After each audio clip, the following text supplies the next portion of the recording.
ተናስተልን ኩራን ተመልካቾቻችን ከመሃል ሚዲያ የሰዓቱን ዜና ይዘን ቀርበናል። በቅድሚያም አበይት ነጥቦችን እንሆ።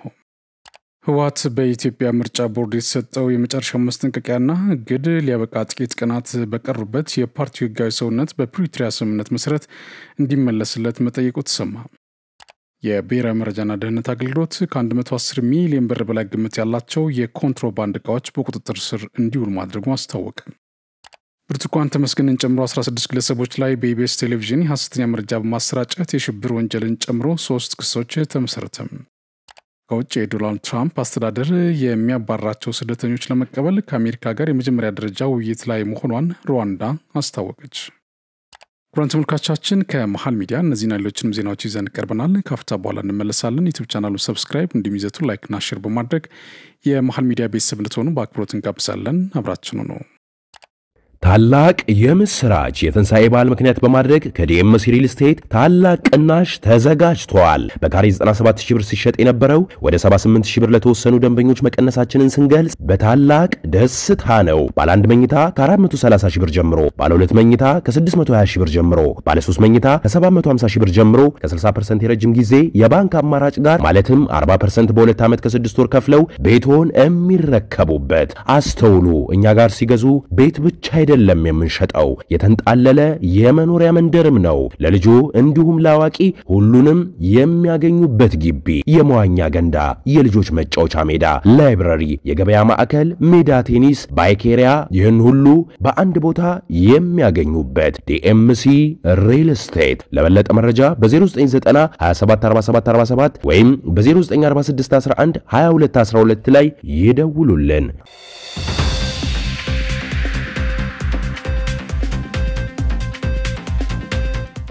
በቅድሚያም የኢትዮጵያ ታምርት ንቅናቄ የአምራች ኢንዱስትሪውን የማምረት አቅም በማሳደግ ለነገ መሰረት የሚጥል ነው ሲሉ ፕሬዝዳንት ታዬ አጽቀሥላሴ ገለጹ። ፕሬዝዳንቱ በአዲስ ዓለም አቀፍ ኮንቬንሽን ማዕከል እየተካሄደ በሚገኘው የኢትዮጵያ ታምርት ኤክስፖ 2017 ከጎበኙ በኋላ በሰጡት ማብራሪያ የኢትዮጵያ ፍላጎት ምርታማነትን በመጨመር ጥቅል ሀገራዊ እድገትን ማሻሻል መሆኑን ተናግሯል። በኤክስፖ የቀረቡት ከቆዳ የተሰሩ የተለያዩ ምርቶች በዓለም አቀፍ የጥራት መመዘኛ መስፈርት ደረጃቸውን ያሟሉ መሆናቸውን ተመልክቻለሁ ብሏል። በኢትዮጵያ ታምርት ንቅናቄ ዓለም አቀፍ ደረጃቸውን የጠበቁ ምርቶችን ማምረት ከማስቻሉም በላይ የኢትዮጵያን የገበያ መዳረሻ የሚያሰፉ መሆኑንም አብራርቷል። የአምራች ኢንዱስትሪውን የማምረት አቅም በማሳደግ የስራ ዕድል የሚፈጥርና ነገ የተሻለ የማምረት መሰረት የሚጥል መሆኑንም ገልጿል። በኤክስፖ የታየው መነቃቃት የኢትዮጵያ የማምረት አቅም እንደሚጨምር ጠቁሞ ምርቶቹ ኢትዮጵያ የማምረት አቅም እንዳላትና የሀገሪቱ ኢንዱስትሪ የነገ ተስፋ መሆኑን የሚያሳይ ነው ብለዋል። የሰላምና የልማት ኃይል የሆነው ፖሊስ በቴክኖሎጂ ለማላቅ በስልጠና ለማዘመን የስራ ቦታዎች ምቹ ለማድረግና በሰው ኃይል ለማጠናከር በትኩረት እየተሰራ መሆኑን ምክትል ጠቅላይ ሚኒስትር ተመስገን ጥሩነህ ገለጹ። ምክትል ጠቅላይ ሚኒስትሩ በ25ኛው ዙር ምልምል የፌዴራል ፖሊስ ሰልጣኝ አባላት የምረቃ ስነ ስርዓት ላይ ተገኝተው መልእክት አስተላልፏል። በመልእክታቸውም ፖለቲካዊ፣ ኢኮኖሚያዊና ማህበራዊ እንቅስቃሴዎችን በሰላምና በህግ አግባብ እንዲከናወኑ የሚያስችል ህጋዊ፣ ሰላማዊና ምቹ የመንቀሳቀሻ ሜዳ ለመፍጠር ፖሊስ ኃላፊነቱን ለመወጣት እየሰራ መሆኑን አንስቷል። ኢትዮጵያ ከተስፋ ወደሚጨበጥ ብርሃን ለመሻገር የአፍሪካ የብልጽግና ተምሳሌትና ዓለም አቀፍ የብልጽግና ራዕይ ለመሆን የጊዜ ገደብና አቅጣጫ አስቀምጣ እየሰራች እንደምትገኝ ገልጿል። እነዚህ ርዕዮች ተሳክተው በመደመር መንገድ የብልጽግና ግብ ላይ ለመድረስ እንዲቻል ሰላማዊና ህጋዊ መንቀሳቀሻ ሜዳ አስፈላጊ መሆኑን ጠቁሟል። ፖሊስ በኢትዮጵያ እድገት ልክ በስልጠና፣ በቴክኖሎጂ፣ በሰው ኃይል፣ በስልትና በመፈጸም አቅም ማድረግ እንዳለበት ገልጸው ይህንን ለማረጋገጥ መንግስት የሪፎርም መርሃ ግብር ቀርጾ በትኩረት እየተገበረ መሆኑን ጠቅሰዋል። በተያያዘ የኢትዮጵያ ፖሊስ ሁለንተናዊ ብቃቱን በማሳደግ ህገ መንግስታዊ ተልዕኮውን ለመወጣት እየሰራ መሆኑን የፌዴራል ፖሊስ ኮሚሽነር ጀነራል ደመላሽ ገብረ ሚካኤል ተናገሩ። የ25ኛው ዙር መሰረታዊ ሰልጣኝ ፖሊስ አባላት የምረቃ ስነ ስርዓት ምክትል ጠቅላይ ሚኒስትር ተመስገን ጥሩነህ በተገኙበት በዛሬው ዕለት ተካሂዷል። ኮሚሽነር ጀነራል ደመላሽ ገብረ ሚካኤል በዚህ ወቅት ተመራቂዎች ከ52 ብሔር ብሔረሰቦችና ህዝቦች የተውጣጡ መሆናቸውንና ለ9 ወራት የተለያዩ ስልጠናዎችን ሲከታተሉ መቆየታቸውን ገልጿል። የፌዴራል ፖሊስ ከሪፎርም በኋላ ባሉት ዓመታት ዘርፈ ብዙ ማሻሻያዎችን ማድረጉን አስታውሰው በዚህም ህገ መንግስታዊ ስርዓትን የመጠበቅና ሰላምን የማስፈን ተልዕኮዎችን ለመወጣት እየሰራ መሆኑን ተናግሯል። የዛሬዎቹ ተመራቂ ፖሊስ አባላት የተጣለባቸውን ኃላፊነት ሙያዊ ስነ ምግባርን ባከበረ መልኩ እንዲተገብሩ መልእክት ተላልፈዋል። የኢትዮጵያ መከላከያ ዩኒቨርሲቲ ለከፍተኛ ትምህርት ተቋማት ደጋፍ ሆኖ እየሰራ መሆኑን ተገለጸ። የኢትዮጵያ መከላከያ ዩኒቨርሲቲ ፕሬዝዳንት ብርጋዴር ጀነራል ከበደ ረጋሳ በጅማ ከተማ ተገኝተው ለማዕከላዊ ዕዝ መምሪያ ኃላፊዎችና ከፍተኛ መኮንኖች የዩኒቨርሲቲውን የኋላ ዳራና አሁናዊ ጥቅል ገጽታ አስመልክተው ገለጻ ያደረጉ ሲሆን የራሳቸውን ልምድና ተሞክሮም ለአመራሩ አካፍሏል። የዩኒቨርሲቲው ከዚህ ቀደም በነበሩ ረጅም ዓመታት በተፈለገው ልክ በመስራትና ተቋሙን በተማሪ ሰው ኃይል ከማበልጸግ አንጻር ብዙ ርቀት መሄድ ሳይችል የቆየ መሆኑን ያነሱት ጀነራል መኮንኑ በተደረገው የሪፎርም ስራ አሁን ላይ የኢትዮጵያ መከላከያ ዩኒቨርሲቲ በዘርፈ ብዙ ለውጦች ላይ ከመሆን ባሻገር ለሀገራችንና ለተቋም ከፍተኛ ትምህርት ተቋማት ደጋፊ ሆኖ እየሰራ ያለ ዘመናዊ ልቀት ማዕከል መሆኑን ገልጿል። በአራት የልቀት ማዕከላትና በበርካታ ዲፓርትመንቶች ተዋቅሮ እየሰራ ያለው ዩኒቨርሲቲው እስከ ፒኤችዲ ባሉ የትምህርት መርሃ ግብሮች ዘመኑን የሚመጥን እውቀትና ክህሎት የጨበጡ በርካታ ተማሪዎችን አስተምሮ በማስመረቅ ብቁ የሰው ኃይል እያፈራ እንደሚገኝም ተናግሯል። ዓለም የደረሰበትን የቴክኖሎጂ ደረጃ ፈጥኖ ለመከተል ከፍተኛ ፍላጎትና ቁርጠኝነት ሊኖር ይገባል። ለዚህም ከምልመላ ስራው ጀምሮ የተሻለ መስፈርትና አካሄድን መከተል ስለሚያስፈልግ አመራሩና የሰው ሀብት ሙያተኛው ተናበው በመስራት አጋዥ መሆን እንዳለበትም ብርጋዴር ጀነራል ከበደ ረጋሳ አመላክተዋል። ተሳታፊ ከፍተኛ መኮንኖች በበኩላቸው ተቋማችን መከላከያ በሁሉም መስክ እያስመዘገበ ለሚገኘው ለውጥና የቴክኖሎጂ ሽግግር የኢትዮጵያ መከላከያ ዩኒቨርሲቲ ትልቁን ድርሻ የሚወስድ በመሆኑ ሊመሰገን ይገባዋል ካሉ በኋላ አሁን የሚታዩ እምርታዊ ለውጦችን ዘላቂ ለማድረግ እያንዳንዳችን በከፍተኛ ትኩረት ቅንጅት ልንሰራና ልንደግፍ ይገባል ሲሉ ተናግረዋል። ህወሓት በኢትዮጵያ ምርጫ ቦርድ የተሰጠው የመጨረሻ ማስጠንቀቂያና እግድ ሊያበቃ ጥቂት ቀናት በቀሩበት የፓርቲው ህጋዊ ሰውነት በፕሪቶሪያ ስምምነት መሰረት እንዲመለስለት መጠየቁ ተሰማ። የኢትዮጵያ ምርጫ ቦርድ ህወሓት ከማንኛውም የፖለቲካ እንቅስቃሴ ለ3 ወር ማገዱን በ3 ወር ማስተካከያ የማያደርግ ከሆነ በቀጥታ እንደሚሰርዝ አስታውቆ እንደነበር ይታወሳል። ከዚህ በተጨማሪም የአንጃው ህወሓት 1337 መካከለኛና ከፍተኛ አመራሮች ካደረጉት ስብሰባ በኋላ በሳምንቱ መጨረሻ ባወጡት የአቋም መግለጫ የኢትዮጵያ መንግስት የፕሪቶሪያ ውል ሙሉ በሙሉ ለመፈጸም ቁርጠኛ አይደለም በማለት ከወራት በፊት በአንደበታቸው የተናገሩትን ቃላት ወደ ጎን ብለው የተለመደውን ክህደታቸውን አንጸባርቀዋል። ይባስ ብሎም በፌዴራል መንግስት ላይ ከፍተኛ ጫና እየፈጠሩ የሚገኙትን አደራዳሪ አካላትም ቢሆን ትጥቅ ፍቱ ከማለት ውጪ ስምምነቱ በሙሉ እነት እንዲፈጸም የሚያሳዩት ፍላጎት ውስን ነው ሲሉ አንጃው አንጃነቱን በተደጋጋሚ እያስመሰከረ እንደሆነ ነው የተመላከተው። 1337 የሚሆኑ በደብረጽዮን ገብረ ሚካኤል የሚመራው አንጃው ህወሓት መካከለኛና ከፍተኛ አመራሮች ለቀናት ካደረጉት ውይይት በኋላ በሳምንቱ መጨረሻ በበርካታ ጉዳዮች ላይ ያላቸው አቋም ያንጸባረቁበት መግለጫ በማውጣት ስብሰባቸውን አጠናቋል። ከፓርቲው ህጋዊ ሰውነት መመለስ ጋር በተገናኘ ከኢትዮጵያ ብሔራዊ ምርጫ ቦርድ እንዲሁም የኢትዮጵያ መንግስት ጋር ውዝግብ ውስጥ ያለው በደብረጽዮን የሚመራው ህወሓት ፓርቲው በኢትዮጵያ ብሔራዊ ምርጫ ቦርድ እንደ ፓርቲ ምዝገባ የማካሄድ ፍላጎት እንደሌለው በድጋሚ አስታውቋል።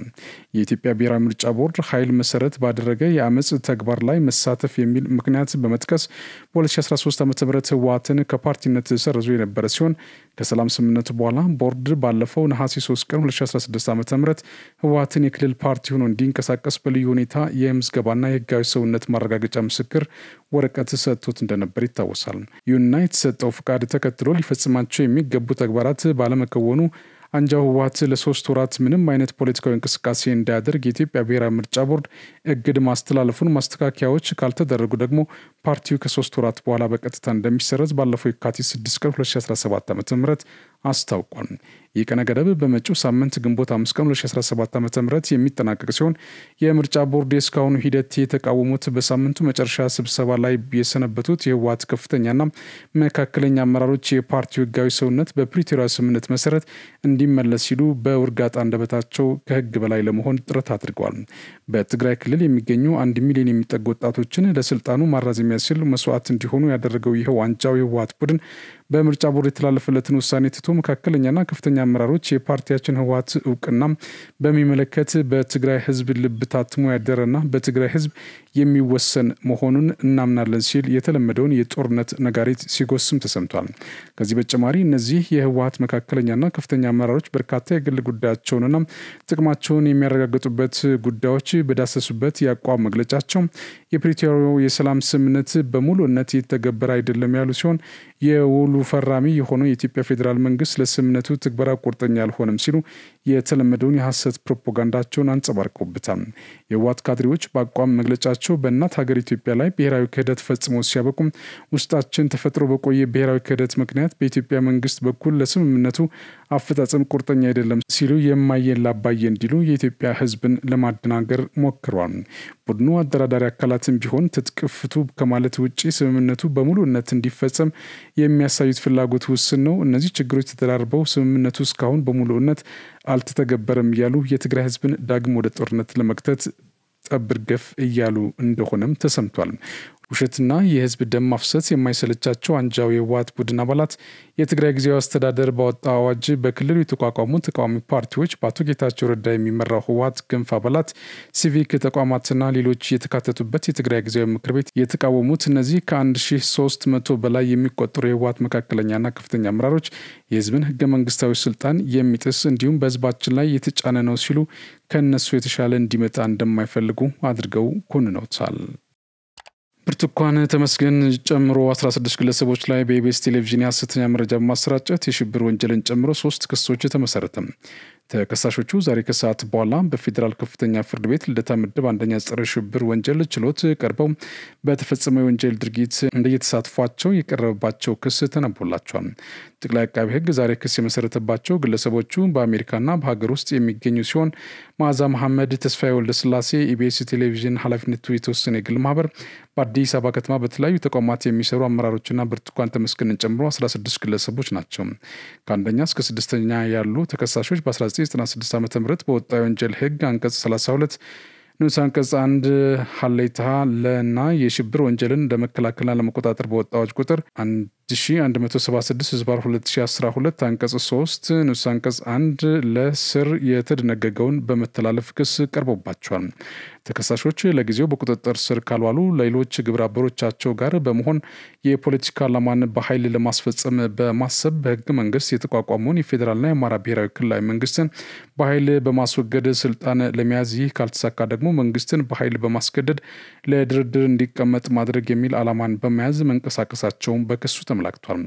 ተከሳሾች ይህን ዓላማቸውን ለማሳካት በአማራ ክልል በተለያዩ ዩኒቨርሲቲዎች የሚማሩ የኦሮሞ ብሔር ተወላጆች ተማሪዎች ላይ ከፍተኛ ጥቃት እንዲደርስባቸው በማድረግ በአጽፋው በኦሮሚያ ክልል የሚኖሩ የአማራ ብሔር ተወላጆች ላይ የኦሮሞ ብሔር ተወላጆች አደጋ እንዲያደርሱ በማድረግ የህዝቡን ህይወትና ንብረት ለከፍተኛ አደጋ በማጋለጥ በሀገሪቷ ውስጥ ከፍተኛ ትርምስ ለመፍጠር ማሴራቸውም ተብራርቷል። በዚህም ኢትዮጵያ ውስጥ የህግ የበላይነት እንዳይኖርና መጨረሻ የሌለው ከፍተኛ የሰው ህይወት እልቂት እንዲከሰት በማድረግ መንግስት ሀገሪቷን ተረጋግቶ እንዳያስተዳድር፣ የሀገሪቷን አንድነትና ሉዓላዊነት እንዳያስጠብቅ፣ የዜጎች በሰላም የመኖር መብትን እንዳያስከብር፣ ለሰው ህይወትና ንብረት ደህንነት ዋስትና እንዳይሆን በማድረግ አጋጣሚን በመጠቀም ተከሳሾቹ በሀገር ውስጥና ከሀገር ውጭ ሆነው በመናበብ የተመደቡበትን የስራ ኃላፊነት እንደ መልካም አጋጣሚ በመጠቀም ከመስከረም ወር 2017 ዓ.ም ጀምሮ እስከ መጋቢት ወር 2017 ዓ.ም ድረስ መንቀሳቀሳቸውን ክሱ አመላክቷል። የተለያዩ ሐሰተኛ መረጃዎችን በማዘጋጀትና ለስድስተኛ ተከሳሽ ብርቱካን ተመስገን ያስጠኑትን ሐሰተኛ ታሪክ እውነተኛ ታሪክ አስመስሎ በመቅረጽና በሀገር ውስጥና ከሀገር ውጭ ላሉ ዜጎች እንዲደርስ በማድረግ በህዝቡ ዘንድ ከፍተኛ ቁጣ እንዲቀሰቀስ ማድረጋቸውን ነው አቃቢ ህግ በክሱ ያስረዳው። በዋናነትም ስድስተኛ ተከሳሽ በደንቢ ዶሎ ዩኒቨርሲቲ ተማሪ በነበረችበት ወቅት ተጠልፋ እንደተደፈረች በማስመሰል ሐሰተኛ መታወቂያን ጨምሮ የገንዘብ ድጋፍና ዕቅድ አውጥቶ በመስጠትና በመተግበር በመሳተፋቸው ተከሳሾቹ የሽብር ወንጀል ክስ ቀርቦባቸዋል። ሁለተኛው ክስ ከ7ኛ እስከ 11ኛ ተከሳሾች ባሉ ተከሳሾች ላይ የቀረበ ሲሆን ከ1996 ዓ.ም በወጣው የወንጀል ህግ አንቀጽ 32 ንዑስ አንቀጽ 1 ሀሌታና ለም 3443 ንዑስ አንቀጽ 3 46 እና የጥላቻ ንግግር የሐሰተኛ መረጃ ስርጭትን ለመከላከልና ለመቆጣጠር በወጣው አዋጅ ቁጥር 1185/2012 አንቀጽ 4 5 እና 7 ንዑስ አንቀጽ 4 ስር የተደነገገውን በመተላለፍ ክስ ቀርቦባቸዋል። 7ኛ ተከሳሽ ኢቢኤስ ቴሌቪዥን ኃላፊነቱ የተወሰነ የግል ማህበርና 8ኛ ተከሳሽ ሲልቨር ስፕሪንግ ፕሮዳክሽንና ፕሮሞሽን ኃላፊነቱ የተወሰነ የግል ማህበር ወይም የኢቢኤስ ቴሌቪዥን የእህት ኩባንያ ሆኖ የስድስተኛ ተከሳሽ ታሪክ የተላለፈበትን ፕሮግራም የሚመራ 9 ተከሳሽ ማክዳ ፍስሐ ጽዮን ወይም ማክዳ ሰፋ የሲልቨር ስፕሪንግ ፕሮዳክሽን እና ፕሮሞሽን ስራ አስኪያጅና የኢቢኤስ የመዝናኛ ፕሮግራሞች ኃላፊ፣ 10ኛ ተከሳሽ ታሪኩ ኃይሌ ረታ በኢቢኤስ ቴሌቪዥን የአዲስ ምዕራፍ ፕሮግራም ዳይሬክተር፣ 11ኛ ተከሳሽ ሊና ታረቀኝ አረጋ በኢቢኤስ ቴሌቪዥን የአዲስ ምዕራፍ ፕሮግራም ረዳት ናቸው። በተለይም 9 ተከሳሽ የ6ኛ ተከሳሽ ብርቱካን ተመስገን ታሪክ እውነተኛነቱን ትክክለኛነቱን የሚያጠራጥር ነው። የዩኒቨርሲቲው ስም ባይጠቀስም ባለፉት ዓመታት የዩኒቨርሲቲ ተማሪዎች ታግተው ጠፉ ከተባሉበት ጋር የሚገናኝ ታሪክ ስለሚመስል አሁን የተቀረጸውን ፕሮግራም ከተሰራጨ በኋላ ሰዎች የሚረዱት የጠፉት ተማሪዎች እጣ ፈንታ ሞተዋል ማለት ነው የሚል ድምዳሜ ላይ የሚያስደርስ ሊሆን ስለሚችልና ይህ ታሪክ ከተሰራጨ ሁከትና ብጥብጥና አስነስተው የሰውን ሕይወት ለአደጋ የሚያጋልጥ በመሆኑና ታሪኳ ልክ ባለመሆኑ ኤክስኪዩቲቭ ፕሮዲውሰር ውሳኔ እንዲሰጡበት እንጠይቃለን የሚል አስተያየት የ7ኛ ተከሳሽ ወይም ኢቢኤስ ቴሌቪዥን ኃላፊነቱ የተወሰነ የግል ማህበር የህግ ክፍል ቢያቀርብለትም አስተያየቱንና የስራ ኃላፊነቷን ወደ ጎን በመተው ትክክለኛ ያልሆነ የተቀነባበረ ታሪክ በቀን 14 7ኛ ወር 2017 ዓ.ም በኢቢኤስ ቴሌቪዥን አዲስ ምዕራፍ ፕሮግራም ለብዙ ህዝብ እንዲደርስ ያደረገች በመሆኑ ክሱ ተመስርቶባታል። 10ኛ ተከሳሽ ታሪኩ ኃይሌ ረታ የአዲስ ምዕራፍ ፕሮግራም ዳይሬክተርና 11ኛ ተከሳሽ ሊና ታረቀኝ ረዳት ዳይሬክተርነት፣ የ6ኛ ተከሳሽ ብርቱካን ተመስገን በአካል ያገኟት በመሆን ታሪክ ውስጥ ብዙ የሚያጠራጥሩ እውነት የማይመስሉ ንግግሮች ያሉ በበቂ ማስረጃ ማረጋገጥ እየቻሉ ባለማድረግ ግብረአበር በመሆን በፈጸሙት የጥላቻ ንግግርና ሐሰተኛ መረጃ ስርጭት ወንጀል ተከሷል። ሶስተኛው ክስ በ3ኛ በ6ኛና በ12ኛ እስከ 16ኛ ባሉ ተከሳሾች ላይ የቀረበ ሲሆን ተከሳሾቹ 1996 ዓ.ም የወጣውን የወንጀል ህግ አንቀጽ 32 ንዑስ አንቀጽ 1 ሀሌታና አለም አንቀጽ 33 እና የሙስና ወንጀሎችን አዋጅ ቁጥር 881 ዝባር 2007 አንቀጽ 9 ንዑስ አንቀጽ 2 በመተላለፍ ነው ክስ የተመሰረተባቸው። ተከሳሾቹ በዋና ወንጀል አድራጊነት ተካፋይ በመሆን በመላ ሐሳባቸው በወንጀሉ ድርጊትና በሚሰጠው ውጤት ሙሉ ተካፋይ በመሆን የማይገባ ጥቅም ለ6ኛ ተከሳሽ ብርቱካን ተመስገን ለማስገኘት አስበው የተሰጣቸውን ስልጣንና ኃላፊነት በግድፈት ያላግባብ በመገልገል ሐሰተኛ የነዋሪ መታወቂያ እንዲሰጣት በማድረግ እውነተኛነቱ ሳይረጋገጥ ባስገድዶ መደፈር ምክንያት ለልብ ህመም በሽታ እንደተዳረገች የኢኮኖሚ አቅምና ቤተሰብ እንደሌላትና ገዛ እንደምትፈልግ እንድትገልጽ ድጋፍ በማድረግ የማይገባትን 3,109,882 ብር በመጋቢት ወር አጋማሽ 2017 ዓ.ም ከተለያዩ ግለሰቦች ወደ ባንክ ሂሳብ ቁጥሯ እንዲገባላት ሁኔታ ያመቻቹ መሆናቸውን በክሱ ተዘርዝሯል። በዚህም ተከሳሾች በፈጸሙት በስልጣን አላግባብ መገልገል ወንጀል ክስ ተመስርቶባቸዋል። ከዚህ ጉዳይ ጋር በተያያዘ ተጠርጥረው በቁጥጥር ስር የነበሩ 4 ግለሰቦች በዋስትና እንዲለቀቁ ፍርድ ቤቱ ትዕዛዝ ሰጥቷል። የፌዴራል ከፍተኛ ፍርድ ቤት ልደታ ምድብ አንደኛ የጸረ ሽብር ወንጀል ችሎት የግራና ቀኙን ክርክር ለመስማት ለግንቦት 5 ቀን 2017 ዓ.ም ተለዋጭ ቀጠሮም ሰጥቷል። የባህር በር የሌላቸው ሀገራት ማሊ፣ ቡርኪና ፋሶና ኒጀር ሞሮኮ የአትላንቲክ ውቅያኖስ እንዲጠቀሙ ያቀረበችውን ጥያቄ ማጽደቃቸውን የሞሮኮ የውጭ ጉዳይ ሚኒስቴር አስታወቀ። የሶስቱ ወታደራዊ አገዛዝ የምዕራብ አፍሪካ ሀገራት የውጭ ጉዳይ ሚኒስትሮች ሰኞ ዕለት በሞሮኮ ዋና ከተማ በራባት ከንጉስ መሐመድ 6ኛ ጋር ባደረጉት ውይይት የሀገራቸውን አቋም መጋራታቸውን የሚኒስቴሩ መግለጫ አመላክቷል። ሶስቱ ሀገራት ማሊ፣ ቡርኪና ፋሶና ኒጀር ኤኮዋስ ተብሎ የሚጠራው የክልል ቡድን ለቀው መውጣታቸውን ባለፈው ዓመት አስታውቋል። ከዚያም የሳህል ግዛቶች ጥምረት በመባል የሚታወቀውን የራሳቸውን የጸጥታ አጋርነት ፈጠሩ። ከረጅም ጊዜ ጀምሮ ከምዕራባውያን ሀገሮች እንደ አሜሪካና ፈረንሳይ ጋር ወታደራዊ ግንኙነታቸውን አቋርጠው ወታደራዊ ድጋፍ ለማግኘት ወደ ሩሲያ ፊታቸውን አዙሯል። በምዕራብ አፍሪካ የፋይናንሻልና የግብርና ዘርፍ ከፍተኛ ባለሀብት የሆነችው ሞሮኮ ኤኮዋስ በሶስቱ ሀገራት ላይ የንግድ ገደቦችን ከጣለ በኋላ በህዳር 2023 የንግድ መዳረሻ ጅምሯን እንደሚጀምረች ማስታወቋ ይታወሳል።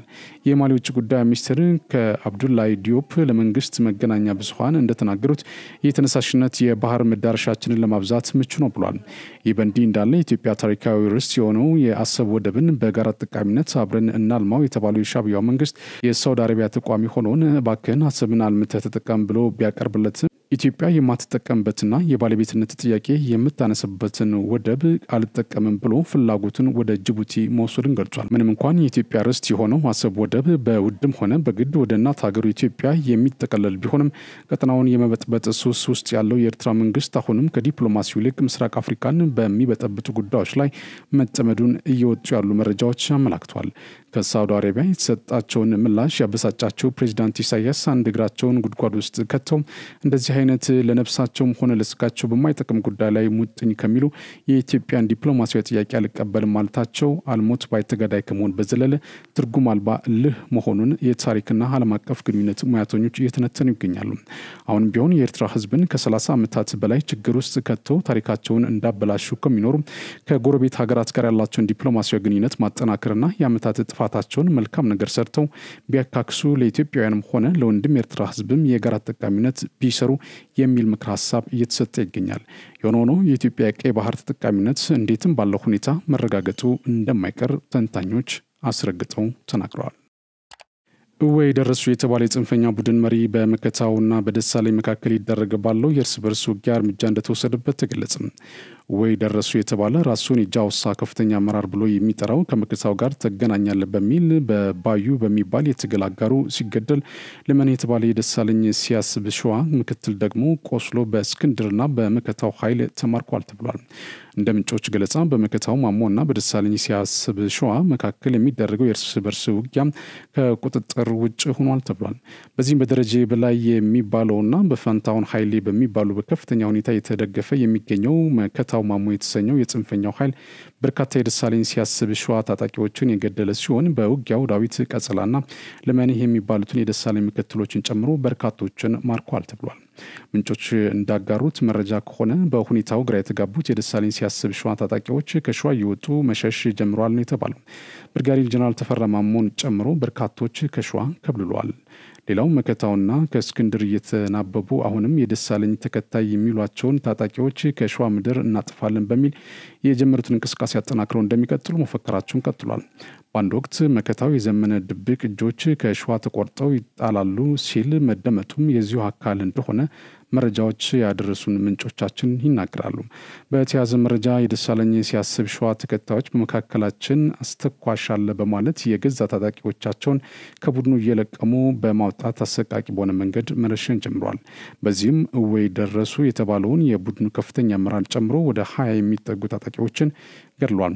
ይህን እያደረገ ያለው በዋናነት ባዩ አለባቸው ሲሆን እወይን ከገደለው በኋላ በደራ አድርጎ ወደ ጎጃም ለመግባት ጥረት እያደረገ እንደሚገኝ ከአካባቢው የደረሰው መረጃ አመላክቷል። የብሔራዊ መረጃና ደህንነት አገልግሎት ከ110 ሚሊዮን ብር በላይ ግምት ያላቸው የኮንትሮባንድ እቃዎች በቁጥጥር ስር እንዲውሉ ማድረጉን አስታወቀም። የብሔራዊ መረጃና ደህንነት አገልግሎት ለኢትዮጵያ ዜና አገልግሎት በላከው መረጃ እንዳስታወቀው በተከናወነው የመረጃ ስምሪትና ኦፕሬሽን በአፋር ክልል ገቢሮሱ ዞን አሚባራ ወረዳ ብርጌድ በተባለ አካባቢ ግምታቸው ከ110 ሚሊዮን ብር በላይ የሆኑት መድኃኒቶች፣ ሺሻዎች፣ ሲጋራዎች፣ ልባሽና አዳዲስ ልብሶች በቁጥጥር ስር ውለው በአዋሽ ጉምሩክ ቅርንጫፍ ግቢ እንዲሆኑ ተደርጓል ብሏል። በተወሰደው ኦፕሬሽን የመከላከያ ሰራዊት፣ የፌዴራል ፖሊስና የአፋር ክልል ፖሊስ አባላት በቅንጅት መስራታቸውንም አገልግሎቱ አስታውቋል። የአገልግሎት መስሪያ ቤቱ መረጃ እንዳመላከተው በቁጥጥር ስር የዋሉት የኮንትሮባንድ እቃዎች ወደ ሀገር ውስጥ ገብተው ቢሰራጩ በኢኮኖሚና በሕዝብ ጤና ላይ ከፍተኛ ጉዳት የሚያስከትሉ ከመሆናቸውም በላይ አጠቃላይ የንግድ ስርዓቱን ሊያዛቡ የሚችሉ መሆናቸውን አመላክቷል። በኢትዮጵያ ኢኮኖሚ ላይ የሚፈጸሙ አሻጥሮችን፣ ህገወጥ እንቅስቃሴዎችና ወንጀሎችን የተከታተለ አስፈላጊውን እርምጃ እንዲወሰድ እያደረገ መሆኑንም ጠቁሟል። በቀጣይም በሁሉም የሀገሪቱ ክፍሎች የተለያዩ ኢኮኖሚያዊ አሻጥሮች በሚፈጽሙ ማናቸውም አካላት ላይ የሚደረገው ክትትልና የሚወሰደው እርምጃ ተጠናክሮ እንደሚቀጥል አስታውቋል። ህገወጥ እንቅስቃሴዎችን በመከታተልና መረጃ መስጠት ረገድ የአካባቢው ማህበረሰብ ያደረገው አስተዋጽኦ ከፍተኛ መሆኑንም ገልጿል። የሀገር ደህንነት አደጋ ላይ ከሚጥሉ የህብረተሰቡን ጤና ከሚጎዱና ኢኮኖሚውን ከሚያቃውሱ ህገወጥ እንቅስቃሴዎች ጋር በተያያዘ መረጃ ያላቸው ዜጎች በጸጥታና ደህንነት አካላት ጥቆማ በመስጠት ሀገራዊ ግዴታቸው እንዲወጡ ጥሪ መቅረቡንም አገልግሎቱ መስሪያ ቤቱ በላከው መረጃ መልእክቱን አስተላልፈዋል። በምዕራብ ጎጃም ዞን ደንበጫ ወረዳ ከህብረተሰቡ ተወካዮች ጋር የሰላም ውይይት ተካሂዷል። በውይይቱ የኮር ዋና አዛዥ ብርጋዴር ጀነራል ሶፊያን ሼህ መሐመድ ለሀገር እድገት የሚሰራ የተማረ ትውልድ የሚፈጥር የሀገሩን ኢኮኖሚ ሊያበልጽግ የሚችል ማህበረሰብ መፍጠር እንጂ በተሳሳተ የሐሰት ትርክት የህዝቦችን አንድነት የሚያሻክር አካሄድ መከተል የለብንም ብለዋል። የምዕራብ ጎጃም ዞን ዋና አስተዳዳሪ አቶ እድሜ ያለማንተና የጸጥታ ችግሩ በዞኑ ከፍተኛ የሆነ ሰብአዊ፣ ቁሳዊና ምጣኔ ሀብታዊ ውድመት አድርሷል ብሏል። ግጭቱ ማህበረሰቡ ማህበራዊ እረፍት እንዲያጣ በማድረግ ለተወሳሰበ ችግር እየዳረገው ይገኛል ነው ያሉት። የደንበጫ ከተማ አስተዳደር ምክትል ከንቲባ ሙሉቀን መኮንን በበኩላቸው በተደጋጋሚ በተከናወኑ ህዝባዊ ውይይቶች በአካባቢው አንጻራዊ ሰላም ማስፈን እንደተቻለም ተናግረዋል። የምስራቅ እዝ በገርባሳ ማሰልጠኛ ማዕከል ለ2 ወራት ያሰለጠናቸውን የስታፍ አገልግሎትና ድጋፍ ሰጪ ኃይሎች አስመርቋል። የምስራቅ እዝ ዋና አዛዥ ሌተናል ጀነራል መሐመድ ተሰማ የስታፍ አገልግሎት ሰጪና ድጋፍ ሰጪ ኃይሎች የምረቃ ፕሮግራም ላይ ተገኝቷል።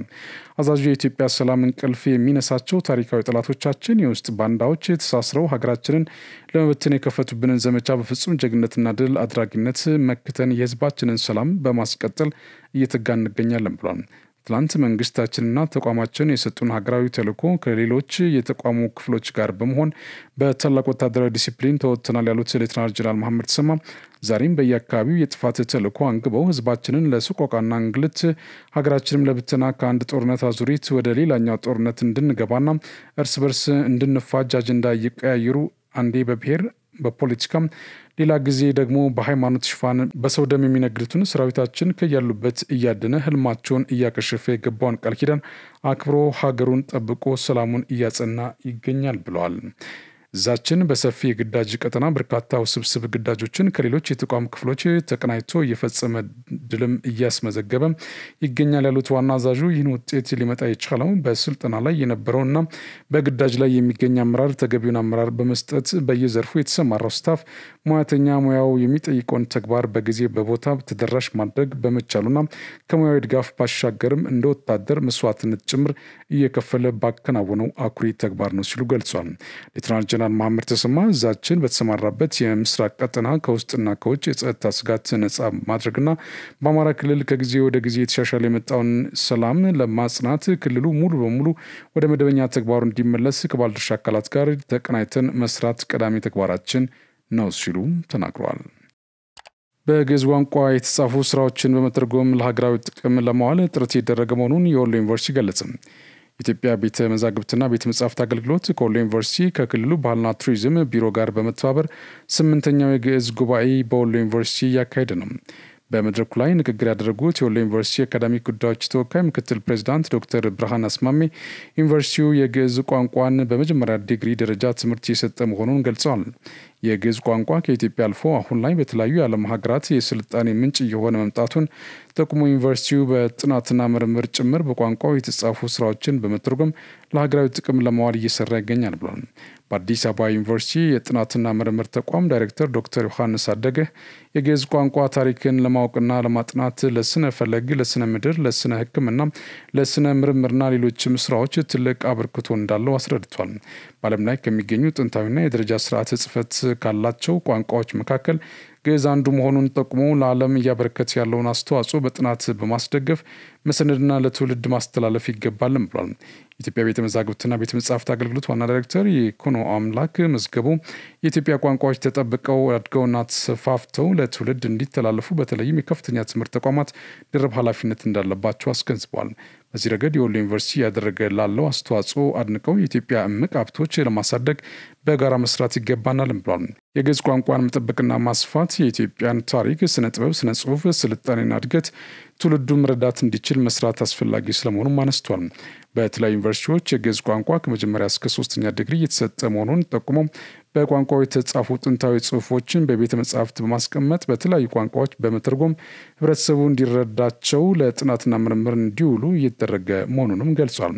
በወሎ ዩኒቨርሲቲ ለ2 ቀናት በሚካሄደው ጉባኤ ላይ የዩኒቨርሲቲው ምሁራን፣ የተለያዩ ባለድርሻ አካላት፣ የሃይማኖት አባቶችና ሌሎችም የተሳተፉ እንደሚገኙ ታውቋል። የኢሚግሬሽንና ዜግነት አገልግሎት ብቁ የሰው ኃይል ለማፍራት በትኩረት እየሰራ መሆኑን የአገልግሎቱ ዋና ዳይሬክተር ሰላማዊት ዳዊት ገለጹ። የኢሚግሬሽንና ዜግነት አገልግሎት ተቋሙን ለሚቀላቀሉ 3 አዳዲስ ሰራተኞች በዛሬው ዕለት በአፍሪካ አመራር ልቀት አካዳሚ ስልጠና መስጠት ጀምሯል።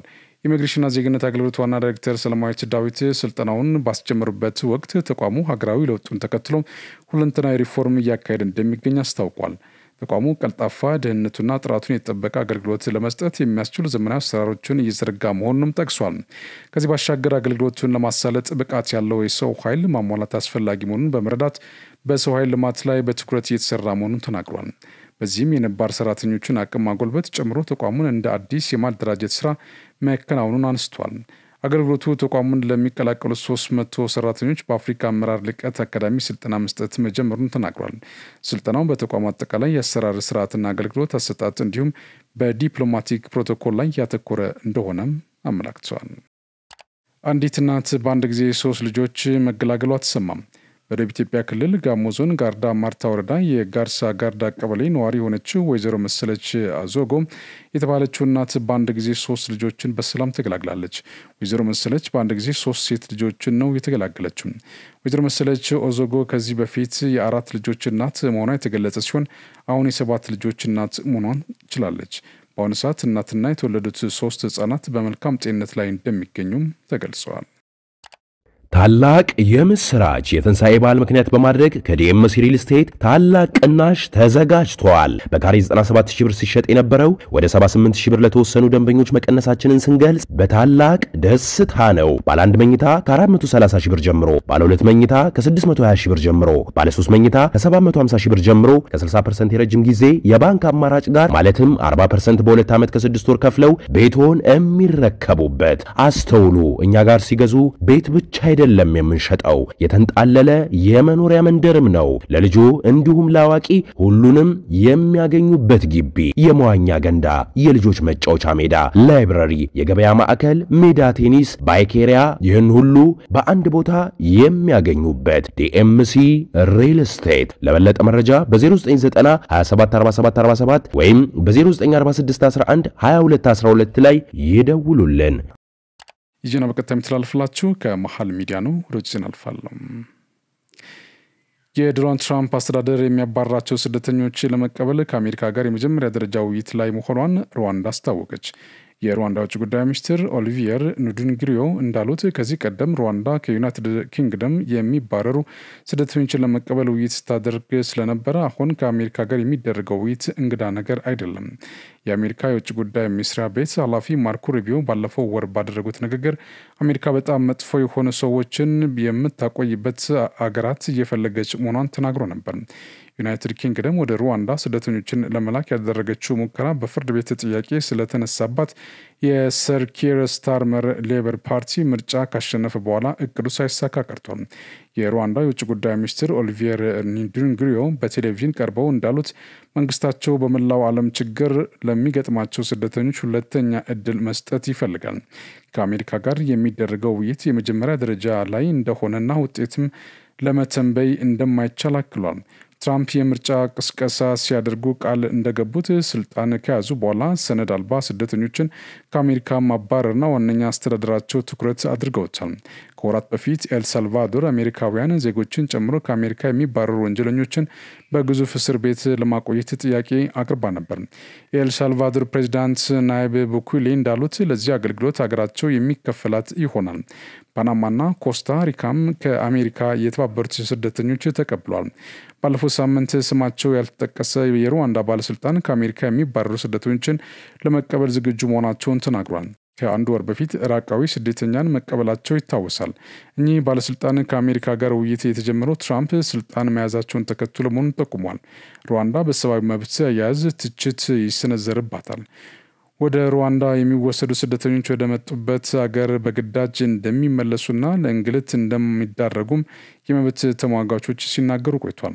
ሩዋንዳ ግን ለስደተኞች ደህንነቷ የተጠበቀ አገር መሆኗን በተደጋጋሚ ስትገልጽ መቆይቷ ተመላክቷል። ዶናልድ ትራምፕ ወደ ስልጣን ከመጡ በኋላ ሰነድ አልባ ስደተኞችን ለመያዝና ከአሜሪካ ለማባረር የተገበረ ባለው እቅድ ውስጥ በፍቃዳቸው ለሚመለሱ ገንዘብ ሊሰጡ ነው። የአሜሪካው መንግስት የሚያባራቸው ህገወጥ ስደተኞች አሜሪካንን ለቀው ለመውጣት ከተስማሙ $1000 የማጓጓዣ ወጪያቸውን እንደሚሸፍኑ አስታውቋል። የአሜሪካ የአገር ውስጥ ደህንነት ባለስልጣን ክሪስቲ ኖም ይህንን የመንግስታቸውን ሐሳብ ይፋ ሲያደርጉ እንደተናገሩት ከመታሰር ለመዳን በራስ ፈቃድ ከአሜሪካ ለመውጣት መወሰን አስተማማኝና ወጪን የሚቆጥብ መንገድ ነው ብሏል። ይህንን ሐሳብ ተቀብለው ከአሜሪካ የሚወጡ ሰዎች አንድ ቀን በህጋዊ መንገድ ሊመለሱ የሚችሉበት ሁኔታ ሊመቻች እንደሚችል ፕሬዚዳንት ትራምፕ ለጋዜጠኞች ተናግሯል። ዶናልድ ትራምፕ ባለፈው ጥር ወር ስልጣን ከተመለሱ ወዲህ አወዛጋቢውን በጦርነት ጊዜ ጥቅም ላይ የሚውለውን ህግን ጨምሮ የተለያዩ ዘዴዎችን በመጠቀም ህገወጥ ስደተኞችን ማሰርና ከሀገራቸው ማስወጣት ጀምረዋል። ነገር ግን አንዳንዶቹ እርምጃዎቻቸው ህጋዊ ጥያቄ ተነስቶባቸዋል። አሁን በቀረበው በራስ ፍቃድ ገንዘብ ተሰጥቷቸው ከአሜሪካ ለመውጣት የሚመዘገቡ ሰዎች በኢሚግሬሽን ህግ አስከባሪዎች ተይዘው ከሚታሰሩት መካከል እንዳይካተቱ እንደሚደረግ የሀገር ውስጥ ደህንነት መስሪያ ቤት በአሰራጨው ጋዜጣዊ መግለጫ ላይ ጠቅሷል። ባለስልጣኑ እንዳለው የመጀመሪያዎቹ ህገወጥ ስደተኞች የቀረበላቸውን ሀሳብ ተቀብለው ከቺካጎ ወደ ሆንዱራስ የሚያደርስ የአውሮፕላን ቲኬት ተሰጥቷቸዋል። የሀሳብ ተግባራዊ የሚሆነውን ፈቃደኛ ግለሰቦች ወደ መጡባቸው ሀገራት መመለሳቸውን ለማረጋገጥ በተዘጋጀው መተግበሪያ ለሚጠቀሙ ስደተኞች ላይ መሆኑን ባለስልጣናቱ ባወጡት መግለጫ ላይ ያመላክቷል። በተጨማሪም ይህንን አሰራር ክብርን የሚያስጠብቅ መስመር በማለት የሀገር ውስጥ ደህንነት ባለስልጣን መስሪያ ቤቱን ወጪን ይቀንሳል ተብሏል። አንድን ስደተኛ ለመያዝ በእስር ለማቆየትና ከሀገር ለማባረር በአሁኑ ወቅት የሚያስፈልገውን ወጪ ወደ $17,000 በላይ መሆኑን ተናግሯል። በዚህ ሂደት ከአሜሪካ የሚመጣ ስደተኛ አንድ ቀን ህጋዊ ሆኖ ወደ አገሪቱ እንዲመለስ ሊደረግ መቻሉ ራሱ አንዱ የአሜሪካን ጥቅም ማስጠበቂያ መንገድ መሆኑን ፕሬዚዳንት ትራምፕ ተናግሯል። ከሚመለሱት ጋር አብረን እንሰራለን። ስለዚህ ምናልባት አንድ ቀን ብዙ መልፋት ሳያስፈልጋቸው በሀገራችን እንዲኖሩ የምንፈልጋቸው አይነት መልካም ሰዎች ከሆኑ ተመልሰው ሊመጡ ይችላሉ ሲሉ ትራምፕ ለጋዜጠኞች ተናግሯል። የንቅድ ግን ትችት ገጥሞታል። የዲሞክራቶች የምክር ቤት አባል የሆኑት አድሪያኖ ስፔላይት በኤክስ ገጻቸው ላይ ሰዎችን ከሀገር እንዲወጡ ጉቦ መስጠት የለብንም፣ ሁሉም እንደ ቤቱ የሚያዩ አገር መገንባት አለብን ሲሉ ጽፈዋል። ፕሬዚዳንት ትራምፕ እና አጋሮቻቸው ወደ አሜሪካ በድንበር በኩል የሚገቡ ስደተኞችን ቁጥር መቀነሱን በመጥቀስ በ3 ወር ውስጥ የወሰዱትን እርምጃ እያደነቁ ነው። በመጋቢት ወር በሜክሲኮ በኩል ወደ አሜሪካ ሲያቋርጡ የተያዙ ሰዎች ቁጥር ከ7,000 ብዙም ያለፈ አለመሆኑን በመጥቀስ በከፍተኛ ሁኔታ አሃዙ ዝቅ ማለቱን የሀገሪቱን የድንበር ቁጥጥር መስሪያ ቤት ያወጣው መረጃ ሳይቷል። ፕሬዚዳንት ትራምፕ በበኩላቸው በአሜሪካ ውስጥ በህገወጥ መንገድ የገቡ ስደተኞችን ይዞ በማሰር እርምጃ ምክንያት የተያዙ ሰዎች ቁጥር ከፍተኛ መሆኑን በመጥቀስ እቅዳቸው እየሰራ መሆኑን አመላክቷል። በሌላ በኩል ግን የፕሬዚዳንቱ አስተዳደር እስካሁን ቃል በገባው መሰረት በርካታ ስደተኞችን ከሀገር አላስወጣም። በተጨማሪም ትራምፕ በአሜሪካ በመውለድ የሚገኘውን ዜግነት ለማስቀረት ያደረጉትን ሙከራ በፍርድ ቤት ታግዷል ሲል ቢቢሲ በዘገባው አስታውሷል። ክቡራን ተመልካቾቻችን ከመሃል ሚዲያ ለሰዓቱ ያዝናቸው ዜናዎች እነዚህ ናቸው። ስለተከታተላችሁ እናመሰግናለን። ከዝግጅቶች ይቀጥላሉ። በእኔ በኩል ጨርሻለሁ። በያላችሁበት ሰላም ሁኑ።